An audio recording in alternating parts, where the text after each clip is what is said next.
Good morning, everyone. Let me introduce myself. I am Senior Vice President Tadario Sturdivant, in charge of Emergency and Support Services and Operations. And I'm here to tell you about an incident that we had earlier today. This morning, a vehicle drove through door 4 at the Warren C. Evans Terminal, and at that time, the driver was taken into custody by the Wayne County Airport police officers. The incident also resulted in a brief disruption of our normal operations. Airport Authority Police, Fire, Special Services, and Security, along with our maintenance department, responded to this particular incident in collaborations with TSA and the FBI. Our police officers were on scene within 72 seconds of the incident. Just to give you a little brief timeline, at approximately 9:41 a.m., the driver was taken into custody by our police department.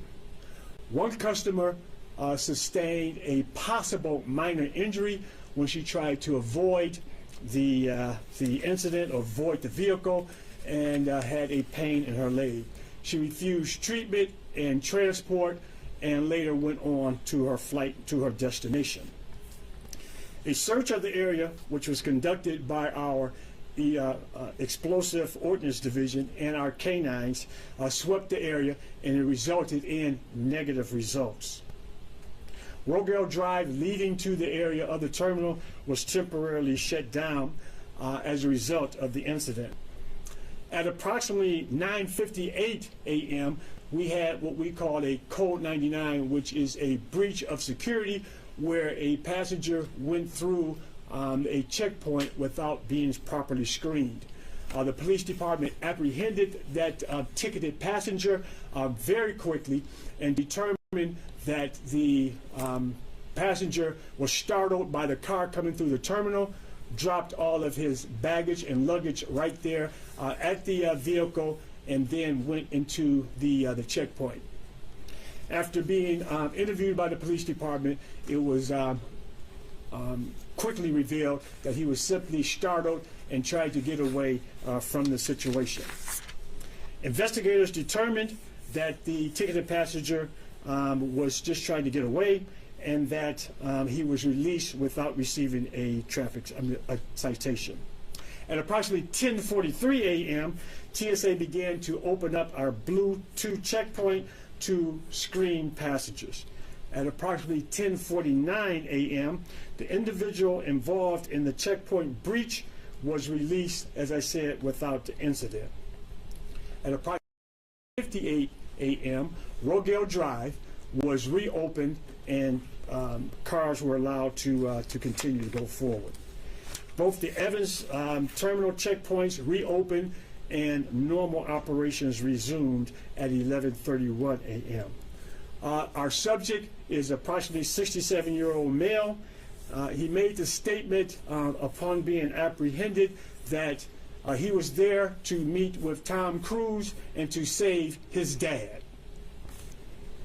He was the only person in the vehicle at the time. The driver did have access.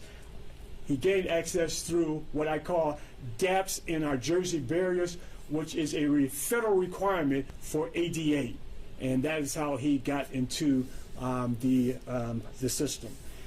He drove through very slowly through those gaps, and he drove through the door at a slow rate of speed. A more permanent solution is in play through our design and construction crew, which are working on a permanent bollard system that would eliminate this type of situation. And they also are reviewing the federal requirements for ADA to determine how wide the gap has to be and if there's anything that we can do to secure that area even better than what it was. That is the incident. I'll open myself to questions at this time. This is an active investigation, so there are some things I will not be able to talk about.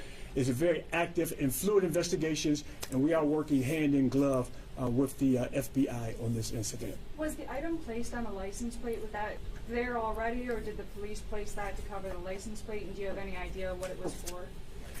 I'm not exactly sure on that particular incident, so I can't speak to that right now. Was the Yes, sir. driver armed at all? There was some chatter that the driver had a firearm on his person or in the vehicle. To my knowledge, no firearm has been discovered or any other weapon had been discovered. Given what he said, did he seem agitated and otherwise not in his right mind? He seemed very disoriented, specifically by the statement that he made. So he said that he wanted to pick up Tom Hanks and Tom Hanks' dad? Or Tom Cruise? Tom Cruise. He was there because Tom Cruise's dad was flying in. Tom Cruise was flying in, and he wanted to save his dad. That's the statement that he made, and it's hard for me to put semblance behind that. I just wanted to throw that out there, that that was the statement that he made, which could possibly indicate what his situation may be. So we don't know if he's talking about Tom Cruise's dad or his own dad. That is correct. You said approximately 67. Do you have like a area of residence and a specific age, or the approximate is confusing? Yep, he's 67, and at this particular point in time, based upon the active investigation and the gentleman not being charged, we're not releasing that information at this time. So you're not saying where he's from. That's correct. Can you clarify on the evacuations specifically? Because I talked to some workers at a Starbucks who were evacuated. Was that because of the man who breached in fear of, what was happening, or was that because of the vehicle? Or can you take us a little deeper in regard to the evacuation? Sure. I would like to say, based upon this particular incident, there was not an evacuation. There was discussion of evacuation. There were police did move some people from the secure side to the public side, but there was not an official evacuation of the terminal, and that was based upon consultation with the Federal Security Director of TSA and myself. Were flights impacted? Any canceled? No.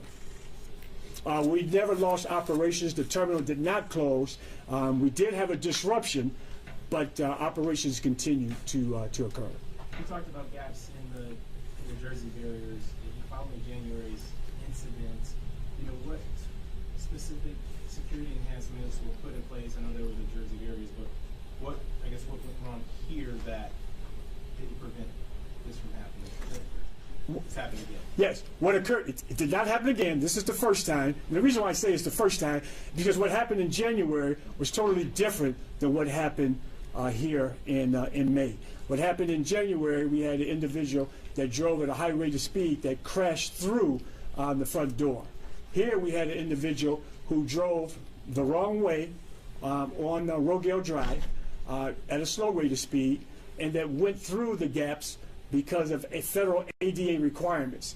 And his vehicle was small enough to get through those particular gaps, and that he had to position himself in order to go through the front door. And as he went through the door, he went through at a much slower speed.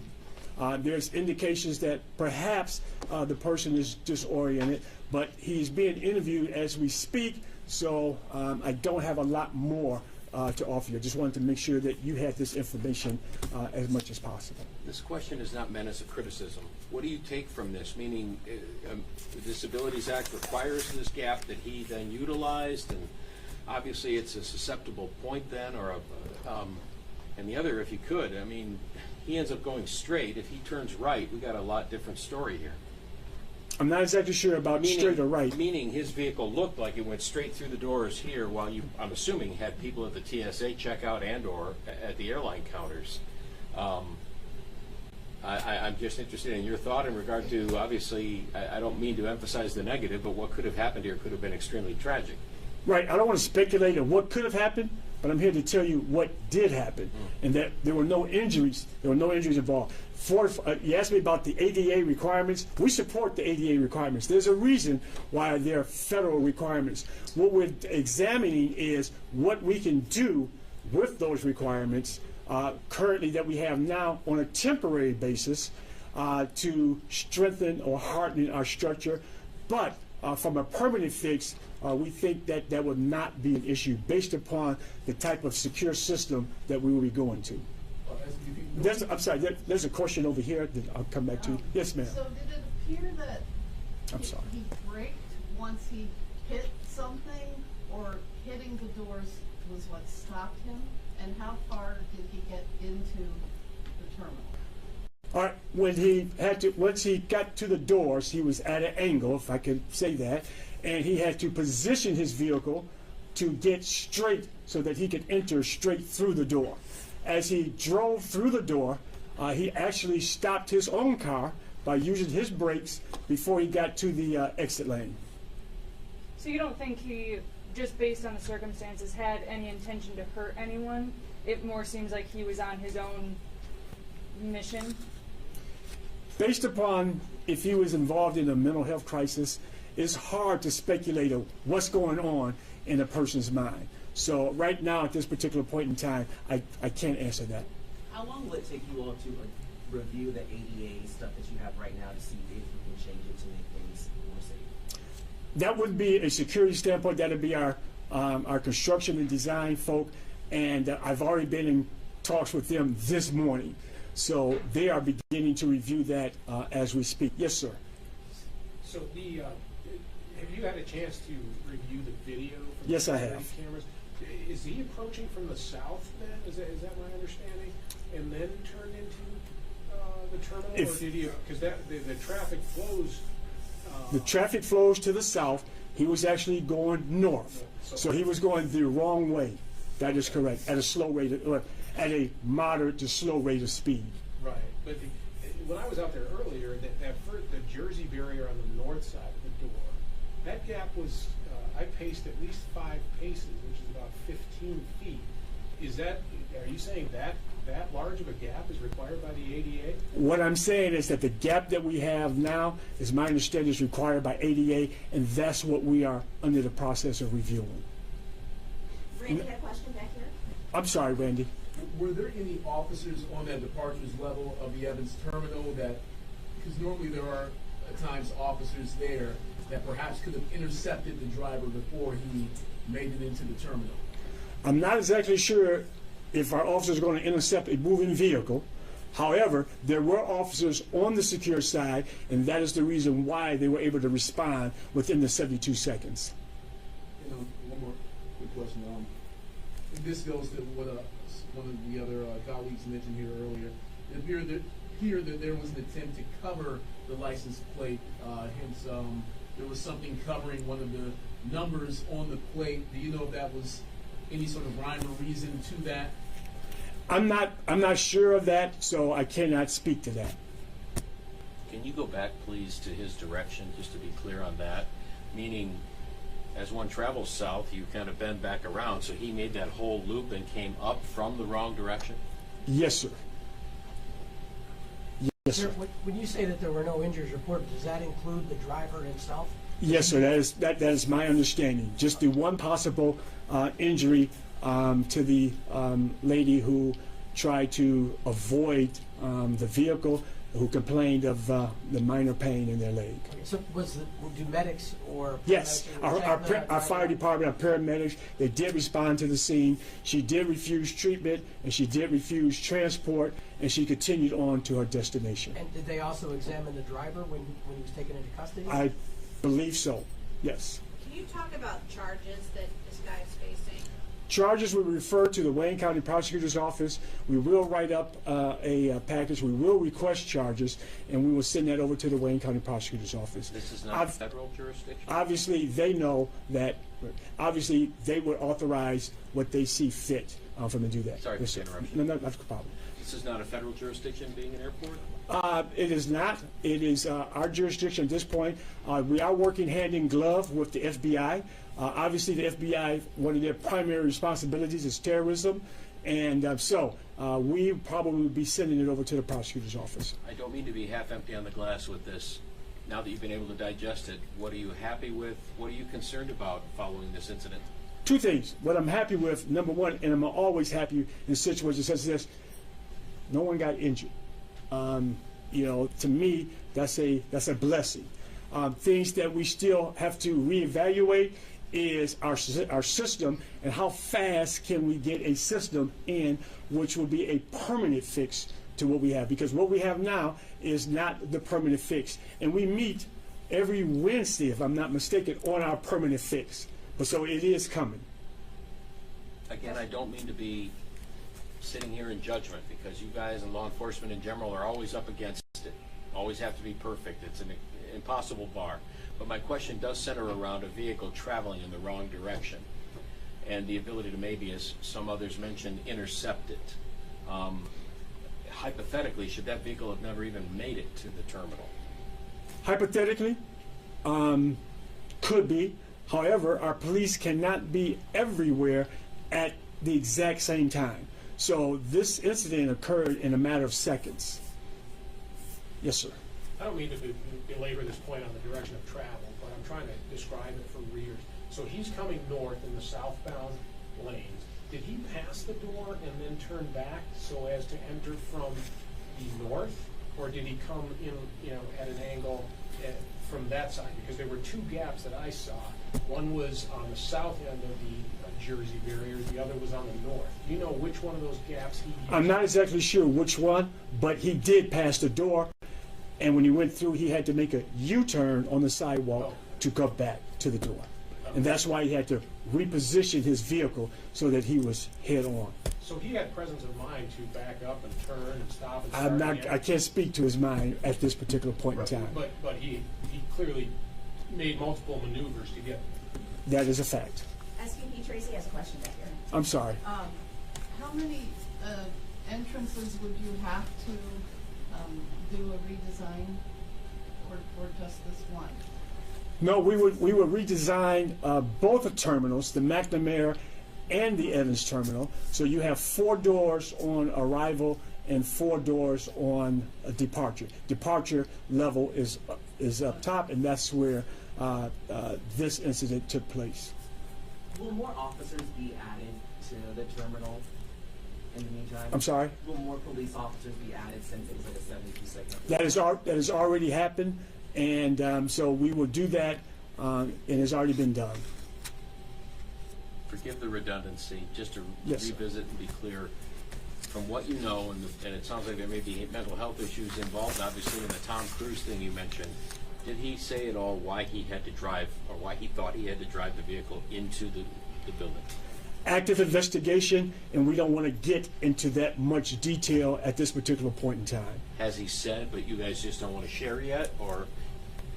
I'm trying to slice it a little closer, forgive me. Sure. Do you guys have an idea, or has he shared with you what he was thinking he was doing, and you just want to withhold that for now, or has he not said? To my knowledge, he's still being interviewed as we speak, so I've not had an opportunity to debrief with the investigators. The interview that he's under is still being happening. Thank you. Okay. Yes, sir. Do you know when the video from those security cameras might be available? I will not know, but obviously I think there's probably 4 years. But right now, active investigation. We obviously want to consult with our prosecutor and make sure that we have all of our things necessary to present a case to the prosecutor's office. Can you share where he is now?